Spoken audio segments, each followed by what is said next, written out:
heilig, heilig, heilig is U, o God. Almagtig en soewerein. U is vir ons 'n sterk toring, ons veilige vesting. U is die koning van konings. U is die Here van die leerskare. Here, en ons kom vanoggend in absolute aanbidding voor U. Here, om U te aanskou, Here, om U te beleef, Here, om in aanraking te kom met U. Die Allerhoogste, die besitter van hemel en aarde.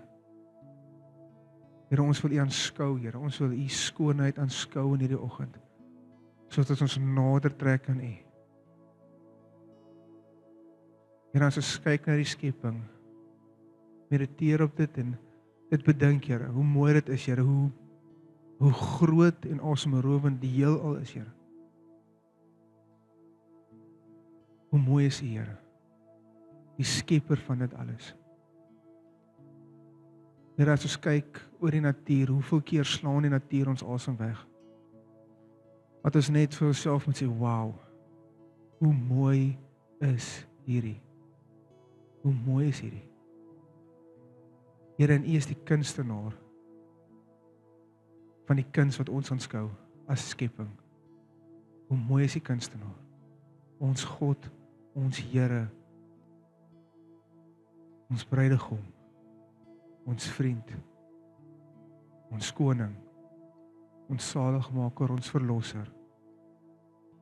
Jesus, Jesus, Jesus. Here, U het geen gelyke nie. Niemand kan met U vergelyk word nie. U is God, U is almagtig en U heers. En ons buig ons knieë, ons hoofde, ons wese voor een alleen. En dit is U. Here, dankie dat U die een is wat ons harte geniet maak, Here. Die enigste een. En is die enigste een wat 'n kliphart kan verwyder en 'n sagte hart, 'n hart van vlees kan insit. Here, dankie dat ons by U skuil. Ons wat uitroep na U, Abba Vader. Wat geseël is met die Heilige Gees. Dankie dat U vir ons sagte harte gee, Here. 'n rein harte, Here. Soos wat Dawid skryf, Here, skep in ons 'n rein hart, Here. Hulle sal God sien. Here, ons wil U sien, Here. Ons wil U sien. Here, ons lê ons harte voor U oop. Ons lê ons harte voor U oop. Ons skep in ons 'n rein hart. Dat ons wil U sien. Ons wil U sien. Here, U is die loon. U is die grootste loon. En U is vir ons kosbaar, Here. Meer kosbaar as enige edelgesteente. Meer kosbaar as enige iets wat hierdie wêreld, hierdie lewe vir ons kan bied. Ons soek net U. Jesus. O Koning van konings. Alfa en Omega. Die begin en die einde. Die wat is, wat was en altyd sal wees. Die onveranderlike God. Almagtig is U. En aan U alleen kom alle eer, roem, glorie en aanbidding. In Jesus naam. Amen. Julle kan so lank na Spreuke Hendriko, Johannes 14 toe blaai. Dit is waar ons gaan begin vanoggend. Okay, ons gaan nou weer opvergawe opneem, as julle reg. Begin weer by Spreuke. Nee, Johannes 14. Terwyl julle blaai so toe, wil ek net die volgende aankondiging maak. Is daar, julle sal sien, ons het nou 'n moederskamer aan die kant. Dit is vir 0 tot 3 en dan aan daai kant het ons dan 'n kinderkerk. So as jy jou kinders wil bring, jy kan nou lekker bring. Ons het nou vir hulle heeltemal afgeskort, so hopelik gaan ons nog minder hoor dat hulle lekker kan te kere gaan en lekker kan dans en leer van die Here daar binne. En dan die volgende afkondiging is die koffiekroeg maak 5 voor. As die timer aangaan, maak hy toe. Dit is maar net sodat daar nie tydens afkondigings of aanbidding nou nog 'n daai klank is nie, so dit is maar net so, kom bietjie vroeër, as jy wil 'n koffie hê, probeer so 10 voor die wees, van 5 voor as die timer begin. Dan gaan ons vanaf daai koffiestasie toemaak, dan kan jy nog hier kry, maar die cappuccino masjien is dan af. Okay, great. Johannes 14. Johannes 14, wel die hele boek van Johannes is my verskriklik mooi evangelie. As jy die boek van Johannes lees, dan sal jy sien dat dit 'n boek is wat baie praat oor die godheid van Jesus. Hy het 'n groot liefde om die Here uit te beeld in sy godheid en wie hy werklik is. En in Johannes 14 praat hy 3 keer, sal hy verwys na hulle wat Jesus liefhet. Nou wie het Jesus lief? Nou moet julle almal julle hande opsteek. Hulle wat Jesus liefhet, sê Jesus self, hulle wat my liefhet, gehoorsaam my gebooie. Sy opdragte, dit wat hy vir hulle gegee het. Maar 'n ander baie belangrike deel in Johannes 14 is waar Jesus die belofte maak van die trooster. En ons is in hierdie week wat nou was nou Pinksterweek. Vir die van julle wat weet daarvan, die van julle wat nie geweet het nie, dit was nou Pinksterweek hierdie week. Wat is Pinkster? Dit is die uitstorting van die Heilige Gees nadat Jesus laasweek in donderdag opgevaar het, hemel toe. Na hemelvaart 10 dae later was dit Pinkster, die uitstorting van die Heilige Gees. 'n Belofte wat Jesus menigte male gemaak het. So ek wil vanoggend vir jou sê dat die Heilige Gees is 'n belofte wat gemaak is al in die Ou Testament en wat Jesus weer kom maak het tydens sy bediening in Johannes 14, wat hy sê, ek sal een stuur in my plek, soos ek in Johannes 16. Sê, een wat soos ek is, 'n trooster, sal ek vir jou stuur. So ons gaan vanoggend weer eens in die gees van Pinkster, gaan ons lekker kyk na wie is die Heilige Gees, hoekom het hy gekom, en wat se impak, wat se rol moet dit in jou lewe hê. Want ek wil vir jou sê, dat jy moet die Gees van God in jou lewe hê, jy het hom nodig. Die Here weet, ek het hom baie nodig, ek het hom gister baie nodig gehad, baie wysheid nodig gehad, toe ons besig was om uit te reik, en die vrae, en die almal se verskonings, en dan dit is baie lekker, as jy saam met die Here beweeg, en hy gee vir jou praktiese voorbeelde, wat die mense na bubbles hap, dan is dit nogal redelik lekker om saam met die Here te beweeg, as hulle met hulle verskoningkies kom, hoekom hulle dink, dit is nie 'n goeie idee om Jesus aan te neem nie, dan verduidelik ek baie vinnig vir hoekom ek dink, dit is 'n goeie idee, om Jesus aan te neem. Maar die mooiste van dit alles, as jy sien hoe jy saam met die Gees van God werk, en hy vir jou wysheid en kennis gee, en jy uit daai plek uit beweeg, en jy dis soos 'n snaar wat jy raak tref, en jy kan sien hoe die penny drop op daai persoon se gesig, en hoe jy waarheid in sy lewe spreek, hoe daai woord tussen murg en been indryf. So kom ons lees in Johannes 14 vers 16 tot 17. Is julle almal daar, want ek nog daar kom, né? Johannes 14 vers 16 tot 17. En ek sal die Vader bid, en hy sal julle 'n ander trooster gee, om by julle te bly tot in ewigheid.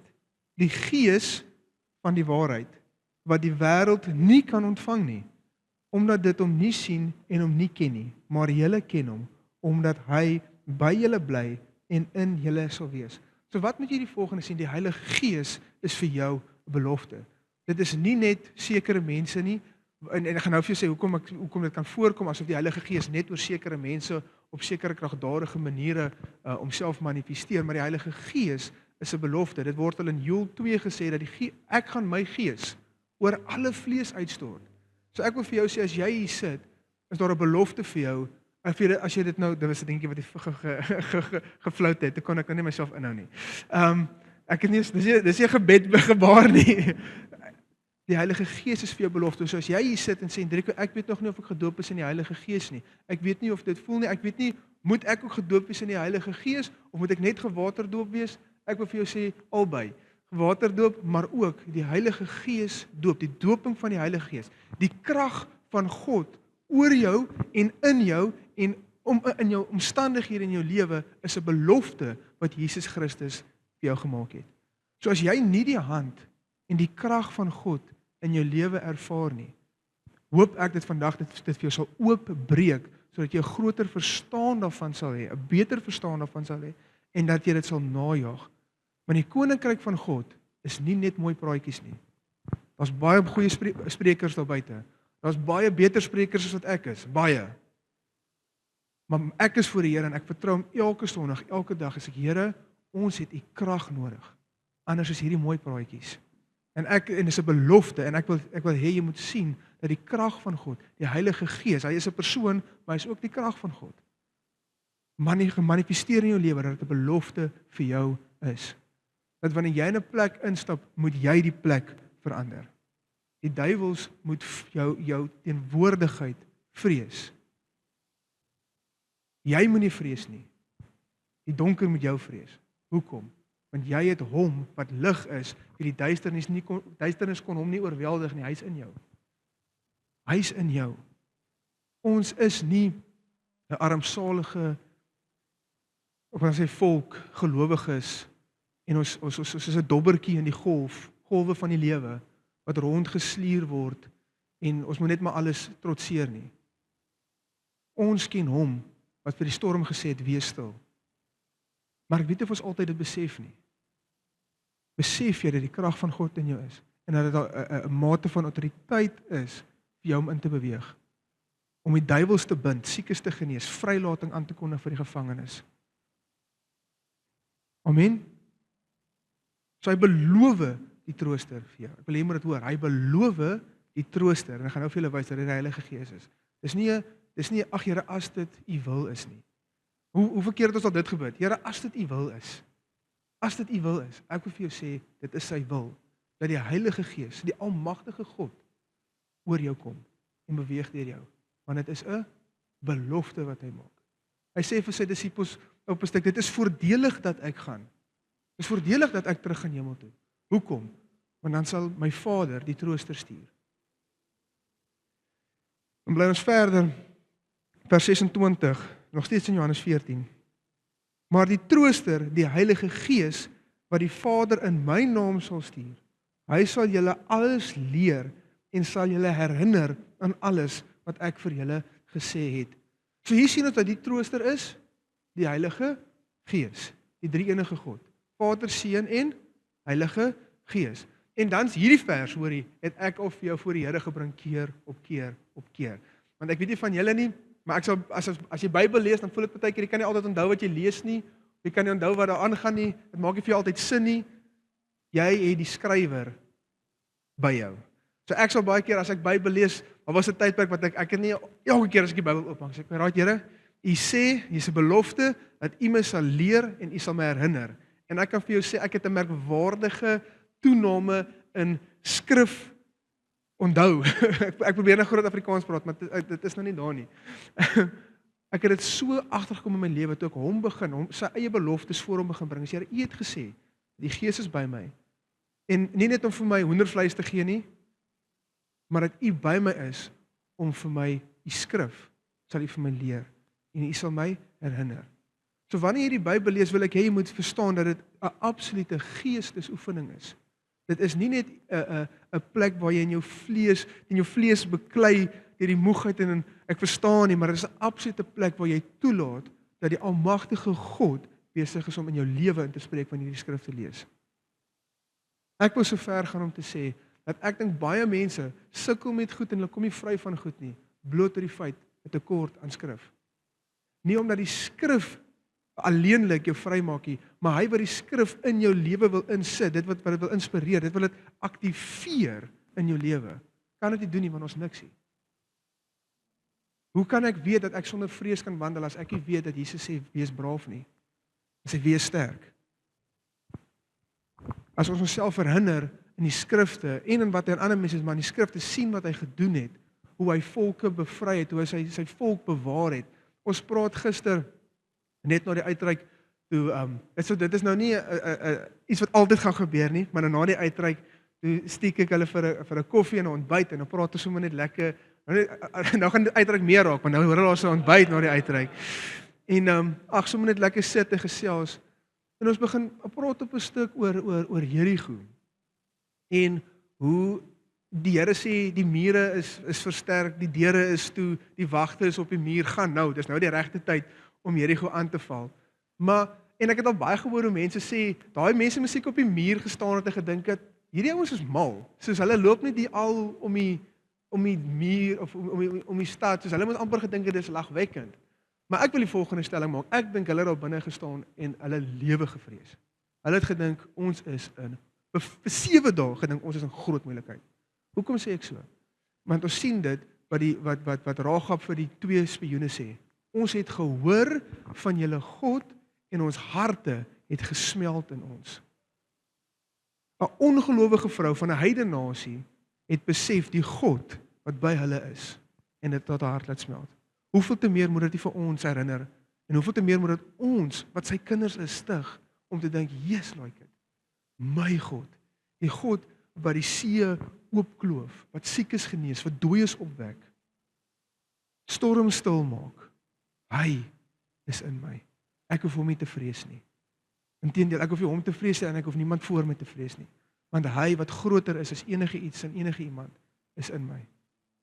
Verstaan jy, sien jy hoe die skrif lewend moet word in jou lewe en hoe dit jou moet stig en jou bemoedig. Hy wat sê ek maak jou vry.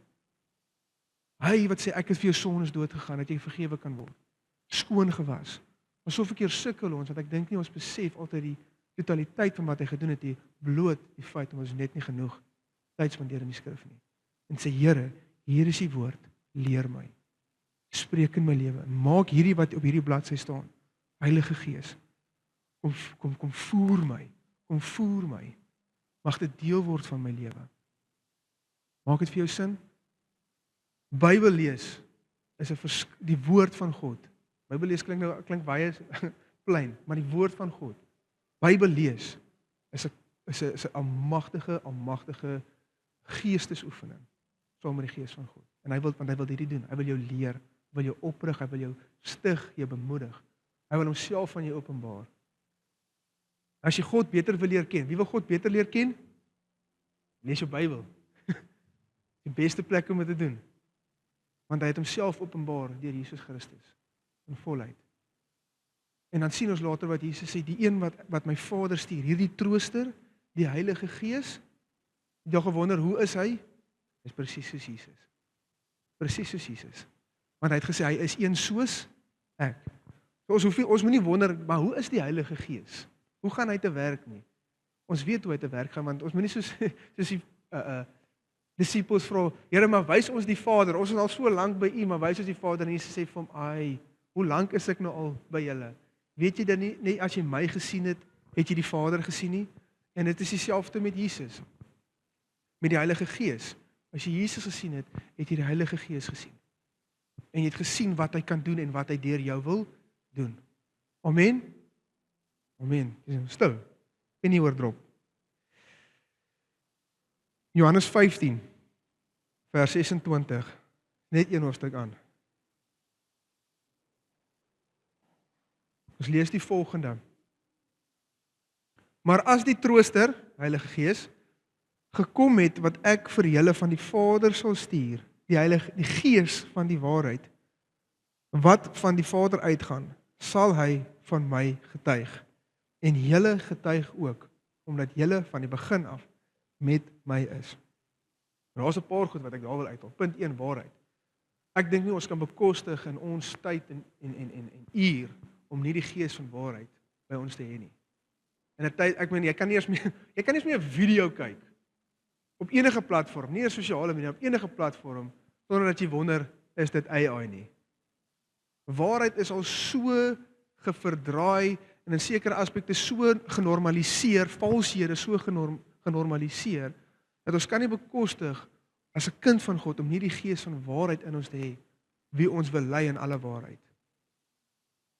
Sonde word nie net meer in die wêreld genormaliseer nie.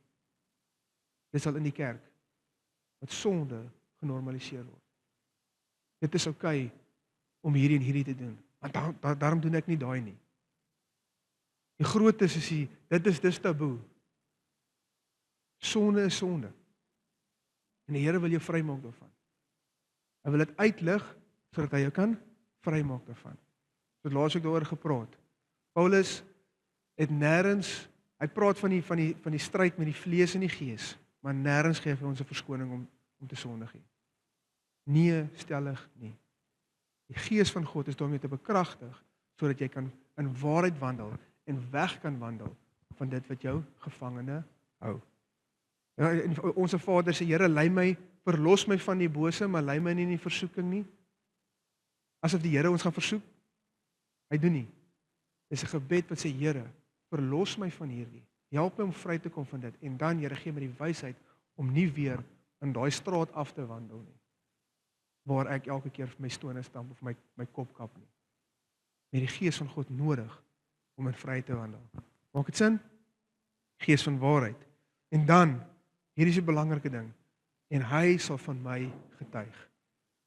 Wie wil doen wat die Heilige Gees mee besig is? Wie wil voel dat, Here, ek is besig om te doen wat U wil hê ek moet doen, waarmee U besig is? Dis wat ek wil doen.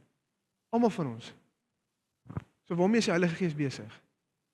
Hy is besig om te getuig van Jesus, dat hy die Seun van God is. So hoe kan ons inskakel by sy missie? Ons moet begin getuig van wie Jesus is. Wat is die hooffokus van die Heilige Gees? Is om te getuig van Jesus. En as ek praat van getuig, praat ek van Jesus gebore, gelewe, gekruisig, opgestaan, opgevaar, en sy Gees van God is nou in jou. En ons vergifnis vir hulle wat in hom glo. Daar is die evangelie vir jou in 'n baie plain taal gesit. Ek was op een manier gewees, ek het Jesus aangeneem en ek het my vrygemaak van alles. Daar is die evangelie vir jou. Jy moet getuig van dit wat Jesus in jou lewe gedoen het. Want as ander mense vir wie dit nog nie gedoen het nie. Jy sit hier in 'n baie bevoorregte posisie as jy Jesus hier aangeneem het. As jy Jesus aangeneem het, sit jy hier. As jy nie, jy het 'n goeie oggend gekies om in kerk toe te kom. Maar wat 'n voorreg is dit vir my en jou om te kan sê, ons is in die Vader se huis. Aangeneem, seël van God is op ons. Totaal en al vergewe, rein voor God, versoen met hom. Daar's nie meer vyandskap tussen my en hom nie. Dit is 'n voorreg. Prys die Here. Maar besef daar's soveel mense. Ek het gister ek dink met 10 mense gepraat. Nie een van hulle het Jesus al aangeneem nie. Nie een nie. Ken hom, weet van hom, groot geword in die kerk. Maar volg hom nie. Hy's kennis vir hulle. Kopkennis vir hulle. Ek sê op 'n stuk vir hulle, jy moet onthou, Jesus het nie klein kinders nie. As mamma en pappa Jesus aangeneem het, dan gaan hulle hemel toe gaan. Great. Maar hy het nie, net omdat hulle aangeneem het, beteken nie, jy gaan nou hemel toe nie. Hy het kinders. Hy het nie klein kinders nie. Dit is my en jou. Hy is besig om te getuig van Jesus en dit is my en jou voorreg en absolute verantwoordelikheid om dit wat ons reeds het, dit wat ons, die persoon wie ons geleer ken het, om van hom te gaan getuig vir ander. Want hulle het hom nodig. Daar was 'n tyd, gister terwyl ek met hulle so praat, besef ek net weer op 'n stuk, soos daar was 'n tyd wat ek nie gered was nie. Weet jy dit? Ek was op pad hel toe. Prys die Here, hy het iemand gestuur om met my te kom praat. Prys die Here, iemand se pad het oor myne gekom om te kom getuig van sy verhouding met Jesus en hoe die Here sy lewe kom verander het. En jy glo dat die Here dit deur jou ook wil doen? Dat hy jou paai met ander wil kruis? Hy wil jou gebruik om ander te red. Ek kyk op 'n stukkie video hierdie week en ek sien soos firefighters, wat brandweermanne. En toe ek daai video kyk, toe voel ek weer soos 'n klein seentjie en dink ek soos, nou kan ek verstaan hoekom soos kinders weer, nou kan ek weer van voor af besef hoekom mense brandweerman wil word. Jy sien hulle hardloop aan daai geboue in, dan kom hulle met hierdie kindertjies daar uit. Daar een klim teen 'n leer af besig om CPR te gee vir hierdie lyfie kom onder. Is hierdie absolute reddingsmission en dan is dit, ek is soos, hierdie is so cool. Hulle red hierdie mense, gaan in die vuur in. En dis die voorreg wat ek en jy het. Ons is gered. Ons is Christen brandweermanne. Die voorreg om in hierdie wêreld wat besig is om eintlik homself maar af te brand met alles wat hy glo. Maar jy hoef nie die vlamme te vrees nie. Jy hoef dit te vrees nie. Saterdag, wat meelsak, Saterdag en appel een oog. Dis ook hulle name altyd onthou. Sadrag, Mesach en Abednego. Nie eers geryk na rook nie.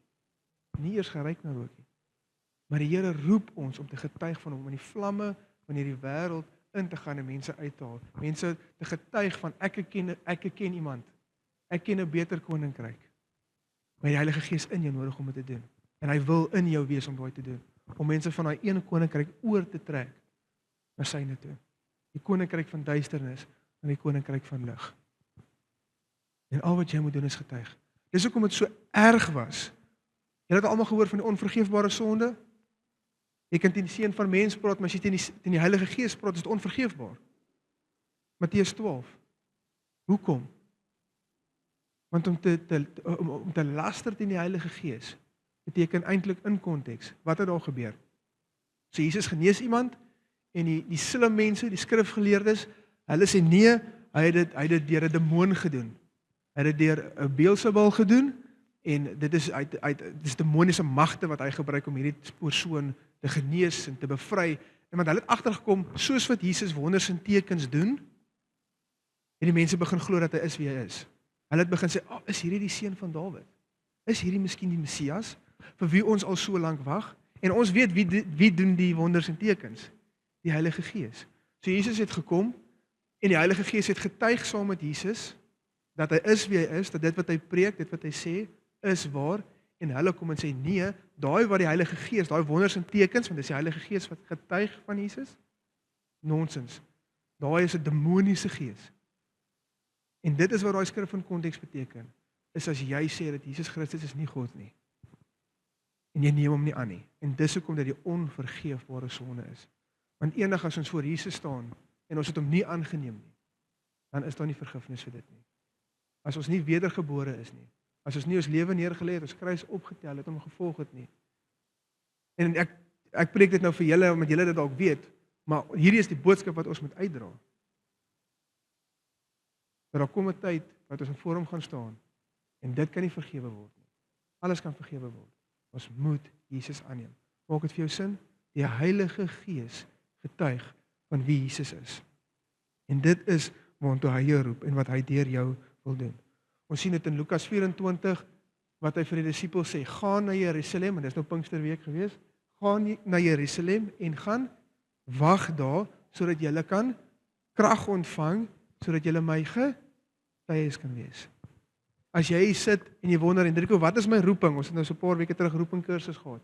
Wat is jou roeping? Wel, ek gaan nou vanoggend vir jou roeping gee. So jy mag nie weer vra wat jou roeping hierna nie. Jou roeping is om te getuig van Jesus Christus en wat hy in jou lewe doen en van wie hy is. Vir alles en almal om jou. Waar jy ook al gaan. En hy wil jou bekragtig om dit te doen. Dis nie eers dat hy net vir jou sê, gaan en doen dit nie. Nee, hy wil saam met jou getuig en hy gaan nou saam met by die deel kom van saam met jou getuig in krag. Nou gister, nou is ek besig om ons is nog so besig om af te stap in die straat. Ons stop daar by Shoprite en dan doen ons 'n straatbediening. Jy stop by mense, jy praat met hulle, jy bid vir hulle, jy vertel hulle van Jesus. En op 'n stuk eindig ek as eintlik die heel laaste groepie, die ou raai my naam. Ek het geen idee hoe hy geweet my naam nie. Hy het dit bietjie verkeerd gekry. Hy skree net Hendrik en toe draai ek om en praat. Ek sê, hoe weet jy? Soos wat dit ek is. Hy sê nee, hy het net geraai. Hou nou gek skeer met my. Hy was bietjie getrek geweest. En toe sê ek soos nee maar cool. Nou is dit 'n geleentheid. Toe trek ek ons maar oor 15 minute vas, deel die evangelie met hulle. Maar op 'n stuk sê ek vir hulle, sommer ek het redelik vir almal die volgende gesê, want soos ek by die eerste op praat, kom die volgende beeld by my op. Is ek sê vir hom, maar nou vra ek vir hom, wil jy soos jou lewe vir die Here gee?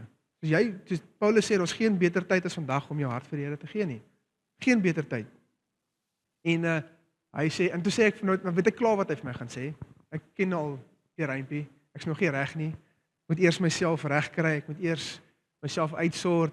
Wat vir my so 'n vreemde verskoning is.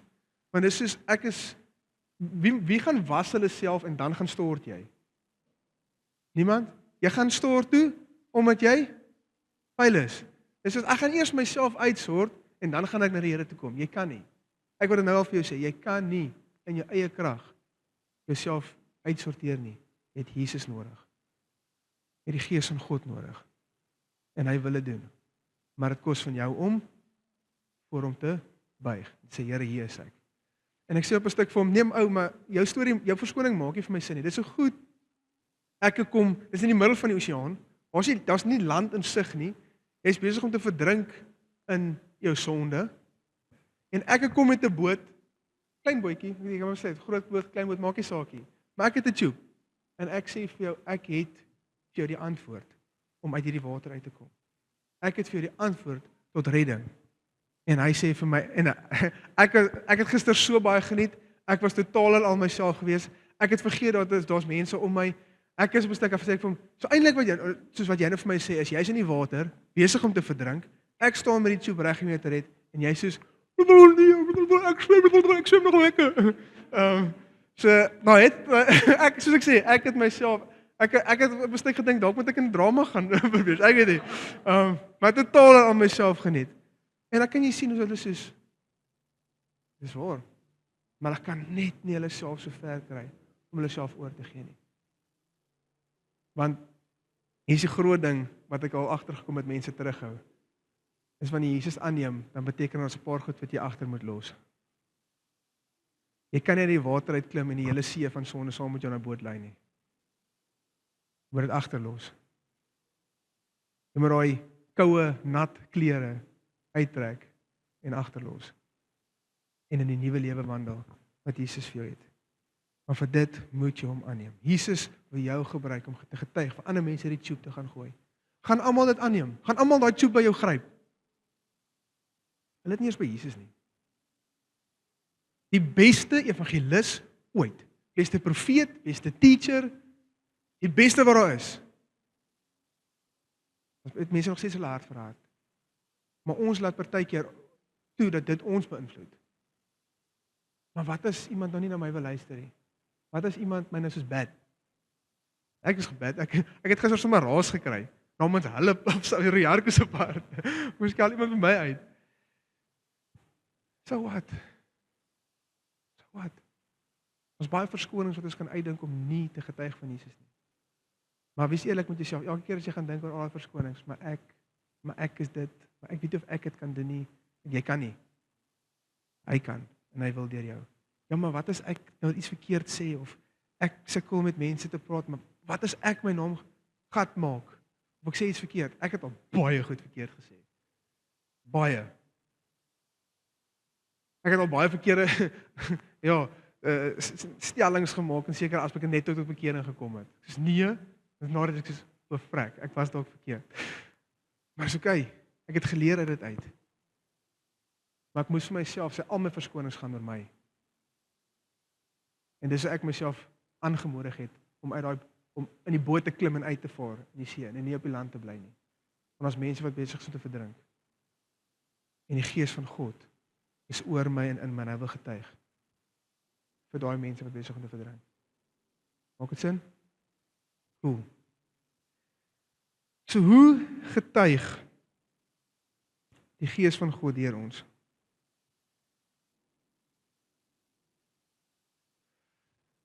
Wonders en tekens. Wonders en tekens. Ons sien dit in Handelinge 14 vers 3, dat die gees van God het saam met die apostels getuig deur wonders en tekens, wonderwerke. So ek wil gou vinnig net vanoggend hierdie punt aanraak. Is gebeur wonderwerke nog vandag? Dus is dit iets wat vandag gebeur? Ek gaan nou deur al daai gawes lees, tale, bid, uitleg van tale, profesie, woord van wysheid, kennis, werking van kragte. Is daai iets wat nog vir vandag is of is dit iets wat opgehou het? Want ons baie denominasies wat sê dat dit opgehou. En dan gebruik hulle Korintiërs wat hy sê maar al hierdie goeters gaan wanneer die volmaakte kom, gaan dit ophou. Die profesie gaan ophou, tale gaan ophou, maar liefde gaan aangaan, maar dan gaan al hierdie goed ophou wanneer die volmaakte gekom het. Ek wil vir jou sê, en dan sê hulle die volmaakte het gekom toe die Bybel nou saamgestel is en dis nou die volmaakte. Ek wil vir jou sê, die volmaakte gebeur wanneer Jesus terugkom. Die wonders en die tekens van vandag, of van daai tyd is nog steeds vir vandag. Terwyl ek hierdie week hieroor dink, dis ek soos, as wonders en tekens in ons era nie moet gebeur nie. Kom ons sê dit gebeur nie. As ons die enigste era, wil ek amper sê, vir wie dit nie gebeur nie. Want dit het tot onder die wet gebeur. Die wet wat minder heerlikheid het as dit wat na dit kom, die nuwe verbond. Paulus skryf op 'n stuk, as die wet met soveel heerlikheid gekom het, dat Moses sy gesig moes toegemaak het, hoeveel te meer nie die nuwe verbond nie. Hoeveel te meer is die nuwe heerlikheid nie onder Jesus Christus nie. So ek wil vir jou sê, skriftuurlik, en Paulus sê vir die kerk van Korinte, jaag die gawes van God na. Hoekom sal hy dit vir hulle sê as dit net vir die apostels was? En hy skryf hierdie vir die kerk, nie vir kerkleiers nie, skryf dit vir die kerk. So ek wil vir jou sê, die gawes van God is vir vandag. Skriftuurlik kan ek dit vir jou verdedig. Baie goed. Die skrif verdedig homself. Kan ek met sekerheid sê, en nie net die skrif nie. Ek het dit al gesien ook. Jy gaan my baie moeilik oortuig dat wonders en tekens nie meer vir vandag is en dat hy nie dit meer deur een en elke persoon wil doen nie. Ek het nog nie saam met 'n persoon op 'n uitreik gegaan en hulle het nie 'n wonderwerk gesien nie. Elke persoon wat nog saam met ons Malawi toe was, het hulle wonderwerk gesien gebeur. En ek praat van oë, blinde oë, dowe ore, bevryding. Hoekom? Want hy getuig saam met ons. Hy wil saam met jou getuig. So kom ons lees. Wat is hierdie gawes in 1 Korintiërs? 1 Korintiërs 12 vanaf vers 7. Maar aan elkeen word die openbaring van die Gees gegee met die oog op wat nuttig is. Want aan die een word deur die Gees 'n woord van wysheid gegee en aan die ander 'n woord van kennis vanweë dieselfde Gees.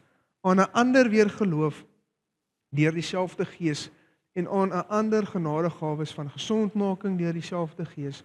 Aan 'n ander werking van kragte, aan 'n ander profesie, aan 'n ander onderskeiding van geeste, aan 'n ander allerhande tale, aan 'n ander uitleg van tale. Maar al hierdie dinge werk een en dieselfde Gees wat aan elkeen afsonderlik uitdeel soos hy wil. So ons het tot dusver vasgestel, die Heilige Gees is 'n belofte vir elke gelowige. Ons het vasgestel dat hy wil getuig van Jesus Christus deur jou. Ons het nou vasgestel dat hy deur die gawes, die Heilige Gees, gawes, wil hy deur jou bewerkstellig om te getuig en saam met jou boodskap, saam met jou getuienis van wie Jesus is, wil hy wonderwerke doen. Hulle is nog saam op dit, hulle is nog by met dit. So hier is die volgende aspek van die gawes van die Heilige Gees, want dit kan 'n partykeer die doping van die Heilige Gees, en ek het gevoel ek wil hierdie bietjie betree hierdie oggend, hierdie onderwerp van die Heilige Gees gawes, en hoe dit lyk wanneer iemand gedoop is in die Heilige Gees. Want wie het al 'n video gekyk, of soos wie dit is 'n snaakse gewoonte, of 'n snaakse iets wat jy doen, en dat jy gedink, jy's die enigste persoon in hierdie hele wye wêreld wat dit doen, soos en jy's vrek vreemd, en dan kom jy op 'n video af, wat soos nog mense dit op 'n sekere manier doen, of dit nog so doen, en dan kom jy agter, ek's eintlik nie so spesiaal, soos wat ek gedink het nie. En ek het agtergekom toe ek nou weer hierdie lees, dat die hele onderwerp van tale in kerk, kom eintlik van Korintiërs af nog steeds, en dat ons vandag nog steeds oor dieselfde ding wonder, en stry, en beklei, as wat hulle gedoen het.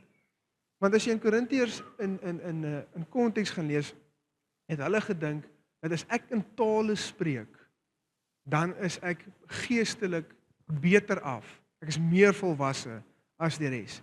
En ek meen, ons weet, dat veral in die charismatiese sirkel kan jy baie kry, dat iemand is eers gedoop in die Heilige Gees as hulle bid in tale.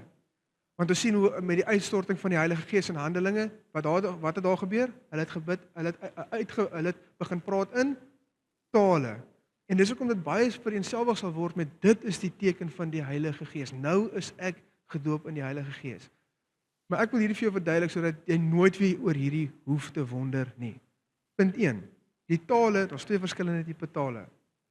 Eerste een, in Handelinge sien ons dat hulle het in mensentale gepraat. En daai was nie die bidtaal wat jy partykeer in die kerk hoor nie. Weet jy of jy dit al gehoor het nie? Ek onthou die eerste keer toe ek dit gehoor het, dink ek soos, wat is hierdie? Ek dink is bietjie cool though. Moet sê, toe iemand die eerste keer in tale bid, het ek soos dit. Ek het gedog hulle bid in Hebreëus. Sweer, ek het gedog soos dis wat gebeur as jy tale ontvang. Soos ek sê, ek nou net tot bekering gekom, ek het niks geweet van die gedie. En die tale wat hulle in Handelinge ontvang het, was mensentale. Want as iemand nou moet opstaan, dan gaan dit nie doen nie, ontspan. As iemand nou moet opstaan en in tale bid, gaan jy nie weet wat daai persoon sê nie. Dit gaan vir ons soos klanke klink, né? Maar wat sien ons in Handelinge? Elke ou het die evangelie gehoor in sy eie taal. So as ons kyk na daai konteks, beteken dit hulle het mensentale gekry. Hoe cool is dit? Soos hulle het in ander tale begin praat, sodat die ander mense wat nie dieselfde taal as hulle praat nie, ook die evangelie van God kan hoor. Hoe crazy cool is ons God? Dat hy seker maak, almal kan hoor en almal kan verstaan.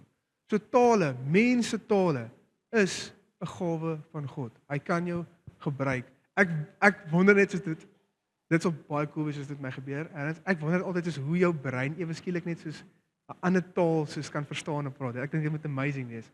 En dan sien ons in Korintiërs, sien ons tale en uitleg van tale. En ons sien dat nêrens sien jy dat Paulus sê jy moenie in tale bid nie. Hy sit 'n paar reëls op tale, maar dit is hy sê hy bid meer as enige iemand in tale. Maar die tale wat ons in Korintiërs sien, kom ons gaan Korintiërs 14 toe, sien ons die volgende. Jaag die liefde na en beywer oor Korintiërs 13, sorry, ek is een te ver. Al sou ek die tale van mense en engele spreek, het ek nie liefde nie. Dan het ek sê maar 'n klinkende en lydende simbool. En dan gaan hy nog met al die gawes so aan. Want in Korintiërs het mense gedink tale is die teken van die Heilige Gees, net soos vandag. Almal van ek het al baie boeke gelees en van baie kerke gehoor soos hulle tensy jy in hulle praat van jou taal, tensy jy in 'n taal kan bid, dan is jy gedoop in die Heilige Gees. En hulle het dit ook so gedink en Paulus inteendeel wanneer hy die gawes van die Heilige Gees sê, noem hy dit heel onderomtrent. En is soos julle wat dink julle is soos iets, julle is regtig net sê, dis die eerste een wat hy bestraf hom. Soos al bid ek in engele tale, mense en engele tale, maar ek het nie liefde nie, is ek niks. Maak dit vir jou sin? So tale is 'n menslike taal, maar ons sien ook dat daar 'n plek is van dat dit 'n verborgenhede is wat jy spreek tot God. Wat dit 'n engeltaal is wat God in jou sê. Dit praat van hoe en dit is hoekom dit sê dat 'n uitleg van hierdie tale moet wees. Want as ons nou almal hier moet losbreek in tale, en ek weet eers of almal gemaklik daarmee is gewys hè, maar kom ons sê almal van julle praat in tale en hier bars ons los in tale en hier kom stap 'n ongelowige daarin. Wat gaan hy dink? Dis wat Paulus sê, wat gaan daai persoon dink? Hulle gaan dink ons is hens. Want hy en dit is hoekom ek sê dis 'n ander taal as wat jy in Handelinge sien. Want in Handelinge het die evangelie gehoor in hulle eie taal, hulle het verstaan. Ons sien nie dat daar 'n uitleg was van daai taal nie. Maar ons sien in Korintiërs sê hoe hy sien dis nodig om 'n uitleg van die taal te gee. Maar dit is 'n verborgenhede wat jy spreek tot die Here en dan sou iemand 'n uitleg van taal, iemand wat sê soos hierdie is wat die Here openbaar terwyl hierdie persoon bid en dat dit 'n geordende ding is sodat wanneer iemand kom, want iemand wat in tale bid spreek tot die Here, maar iemand wat profeteer kan almal verstaan. Dit stig die gemeente. Maak dit vir jou sin? Almal nog by. Tale is eintlik normaal in die woord van God. Dit hoef nie vir jou uit te freak nie. Dit hoef nie vir jou vreemd te wees nie. Maar dit moenie vir jou 'n las wees nie. Ons sien in hierdie skrif dat dit iets is wat ons moet ywer. Ons moet die Heilige Gees soek vir dit. Ek wil vir jou sê dat en hierdie konteks gaan nie oor een kry dit en een kry dat en een kry daai gawe nie. Dit gaan juist daaroor dat dit kom uit een gees uit. So as jy hierdie kan doen en jy hierdie kan doen en jy daai kan doen, beteken nie jy's beter as sy of jy's beter as die res van ons nie. Alles kom uit een gees uit. En hier is die merkwaardige ding vir my van wat vir my uitgestaan het hierdie week toe ek weer Korintiërs gelees het. Dat die gawes van die Heilige Gees is, soos wat ons vasgestel het, is om te getuig van Jesus Christus. Amen. Maar in hierdie konteks is dit ook vir die gelowiges. Dat die gawes van God word gegee om die gemeente te stig en te bemoedig. So ons moet die gawes van die Heilige Gees najaag. Die liefde meer as alles, ons moet dit najaag. Wanneer iemand, en hoe jaag jy dit na? Wanneer iemand siek is, kan ek vir jou bid. Wanneer iemand deur 'n moeilike tyd gaan, wanneer iemand verdruk is, kan ek vir jou bid. Wanneer iemand in raad op is, kan ek vir jou wysheid gee. Wanneer iemand kennis nodig het, eers kan ek kom ek bid saam met jou. En dan 'n plekke waar dit in die Bybel waar mense sien dit manifesteer, is byvoorbeeld die vrou by die put. Wat Jesus sê gaan roep jou man en sê sy het nie 'n man nie en hy sê ek weet, het 5. Hoe het hy dit geweet? Woord van kennis, Heilige Gees wat met hom praat. Daar's soveel plekke, genesing. Dit is my een van die beste stories, was baie cool. So ek sê dit altyd. Maar hierdie is vir my baie cool storie, is hoe hulle die siekes in die strate gebring het, sodat wanneer Petrus se skare weer oor hulle val, wat hulle genees. Die man by die hek van skone, ek het dit gister met gedeel met die uitreik ook, wat die man daar sit, hy sit daar om almoses te ontvang, hy's van sy geboorte af al daar, en hy vra vir lam, en hy vra vir Petrus en Johannes, maar vir geld, en Petrus, lyk dit vir jou asof ek iets het, kyk na my, silwer en goud het ek nie, maar dit wat ek het, gee ek jou, staan op en loop. Maar is geloof ook, want jy spreek die onnatuurlike spreek jy aan in die krag van die Heilige Gees en dit manifesteer en die persoon staan op en loop. Dit wat nie moet gebeur nie gebeur, plek van geloof. Wat het jy? Ek dink mooi aan die frase wat hy sê, silwer en goud het ek nie, maar dit wat ek het gee ek jou. Wat het hy hom gegee? Jesus, die Heilige Gees, die krag van God in hom. En hy het weggeloop en hy het gesing en gespring en hy loof die Here. En ek gaan nie die liedjie sing, ek het dit al gesing in die kerk. En hy sing en hy spring en hy loof die Here. Want die Here getuig saam deur wonders en tekens. En hy wil dit deur jou doen. Hy wil dit deur jou doen vir die mense daar buite wat hom nie ken nie en hy wil dit doen deur ons om die gemeente te stig en te bemoedig. Die Heilige Gees is 'n belofte vir ons. Nie net vir ons nie, maar vir die mense om ons. Dis snaaks as jy hierdie kyk eintlik, die Heilige Gees word nie net gestuur, hy word gestuur om jou te leer en jou te help herinner, maar 'n groot deel van sy funksie is 'n uitvloei. Kan jy dit sien? 'n Groot deel van sy funksie is yes, om jou te leer, om jou te help herinner, maar 'n groot funksie van die Heilige Gees in jou is 'n uitvloei, 'n plek van getuig vir die verlorenes, 'n plek van die samekoms van gelowiges te kan bedien. Maak dit vir jou sin? Amen. Ek het eers opgekyk, ek het net gesê amen.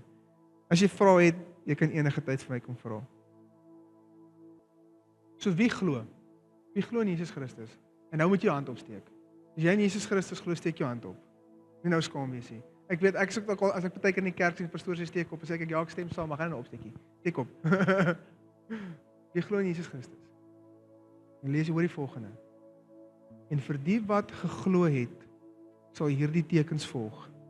In my naam sal hulle duiwels uitdryf, met nuwe tale sal hulle spreek, slange sal hulle opneem, en as hulle iets dodeliks drink, sal dit hulle geen kwaad doen nie.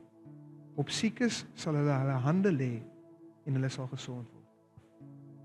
Dit is jou deel, dit is 'n belofte wat God in jou maak. Ons is nie net 'n passasier in hierdie reistog van hierdie lewe nie.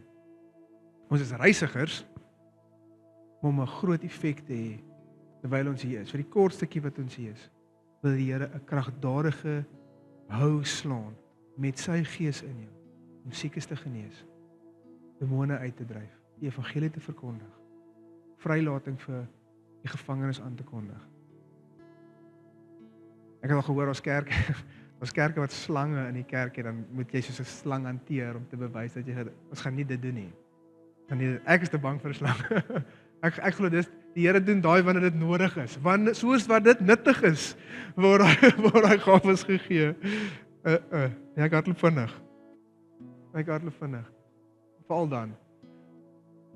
Maar die Heilige Gees is 'n belofte. En ek wil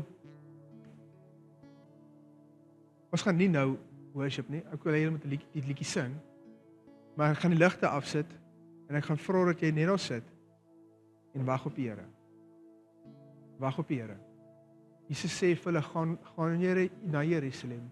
Wag vir my. Wag daar en julle sal krag ontvang. So ek wil hierdie volgende 2 minute, 3 minute wil ek jou uitnooi, wag op die Here. En vra vir jou, vertel die Here hoe lief is jy vir hom. Dus ek het hierdie mooi ding gehoor hierdie week van Billy Graham. Hy was 'n ou man, oud, diep in sy 90's al. En hulle vra vir hom, as jy nou met jong Billy Graham kom praat, wat sou jy soos vir hom gesê het? En hy sê vir hom, ek sou vir hom gesê het, I would have traveled less. I would have said no to more sermon opportunities. Maar hy sê wat ek definitief meer sou gedoen het, is ek sou meer in gebed en meditasie spandeer het. I said I would have spent more time adoring Jesus, telling him how much I love him and how I can't wait to spend an eternity with him. Mooi is dit. Ja, hy het groot goed gedoen vir die Here.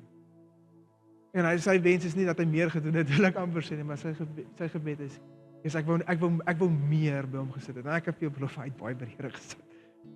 Hy sê, ek wens ek kon dit meer doen. Net vir hom sê hoe lief is ek. Net vir hom sê hoe sien ek uit daarna om by hom te wees. So ek wil regtig hierdie geleentheid nou gebruik, is om jou uit te nooi, vertel net vir die Here hoe lief jy hom het. Just adore him. Vertel hom hoe sien jy uit daarna om by hom te wees. Hoe geniet jy dit in sy teenwoordigheid. Vlei hom. Vertel hom hoe lief jy hom het.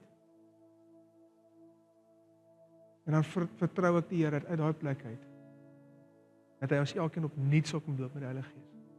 Dat ons die krag sal ontvang, wat ons sien in Handelinge, wat ons sien deur die Bybel. En nie net in Handelinge wat ek vandag nog steeds sien. Die almagtige Gees van God, die Heilige Gees, wat oor sy kinders kom en hulle bekragtig. Want hy het ons nie alleen gelos nie. Amen. Here, dankie dat ons net vir 'n oomblik, Here, nou kan ons stil word by U.